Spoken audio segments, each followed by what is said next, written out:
Hey everyone, welcome to the Autoimmune Dietitian YouTube channel. My name is Annie. I'm a registered dietitian and I work mainly with clients struggling with autoimmune diseases. In my work with my clients, I help them use food and nutrition as a way to improve their symptoms and get their lives back.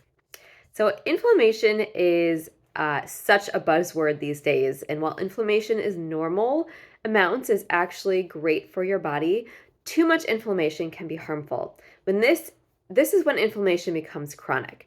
There is no surprise that certain foods can help relieve some of that chronic inflammation and work against a number of chronic diseases, including autoimmune diseases.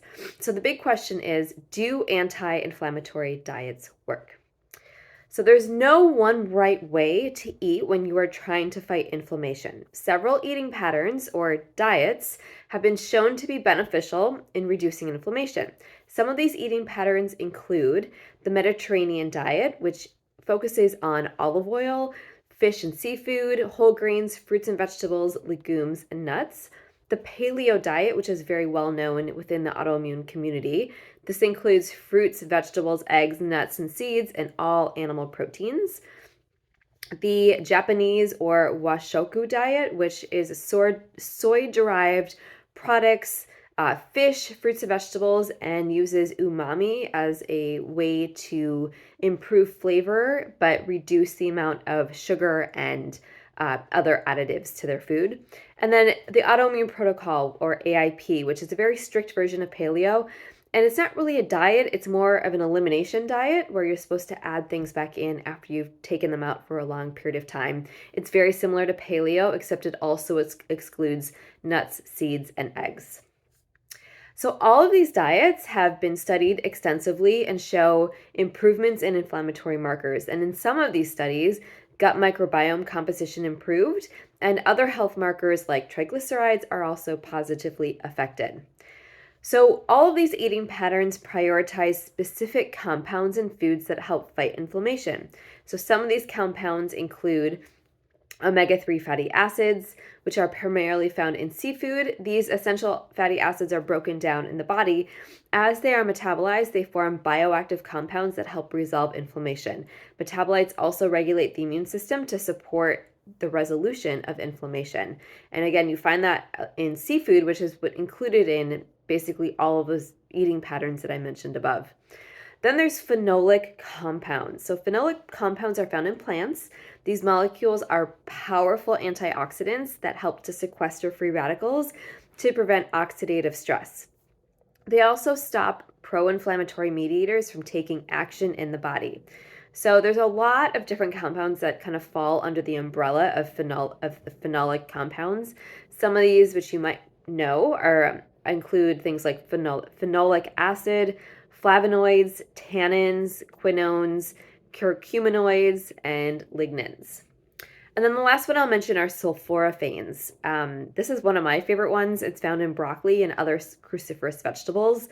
And this compound lowers circulating cytokines that promote inflammation in your body. They are also very powerful antioxidants and help your body's natural detox process. So they are amazing. They also have very strong anti-cancer properties as well. So while it's important to include a variety of these anti-inflammatory foods, again, we mentioned seafood and all variety of different plants, vegetables, fruits, nuts, and seeds, really important to include into your eating pattern. It would be a disservice to you if I didn't leave out the foods that were inflammatory and what those do in your body. So I think it's important to also know what foods to cut out and the foods that you want to include. I always like to start with the foods to include so it doesn't seem so restrictive. So common inflammatory foods include processed foods, refined grains, processed meat, sugar, artificial sugars, fried foods, and excessive salt. So you'll notice I didn't include gluten, I didn't include dairy, I didn't include soy. While those are common within the autoimmune community, and they're commonly inflammatory, they're not inflammatory for everyone. So again, not as studied, and it really just depends, like all of these foods, it really depends on the situation. But in my personal experience, the ones that I just listed, all the processed foods and sugars, are always really inflammatory for people. And once people cut those out, they do feel a lot better.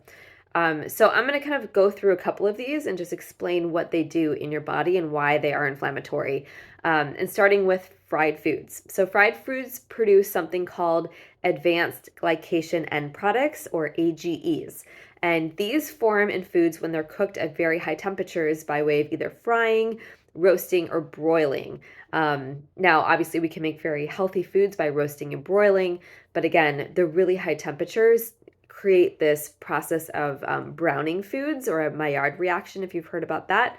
And that's when AGEs are formed. So AGEs, again, there's a variety of different ones. The most inflammatory ones usually are found in the fried foods, and those have been linked to increased inflammation in the body.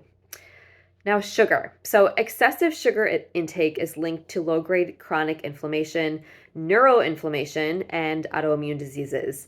And numerous studies have connected sugar-sweetened beverages to the level of intake to the development of rheumatoid arthritis, which I always think is very interesting because I have rheumatoid arthritis. So the fact that an increase in sugar-sweetened beverage intake is linked to the higher risk of developing, rheumatoid arthritis is pretty fascinating to me.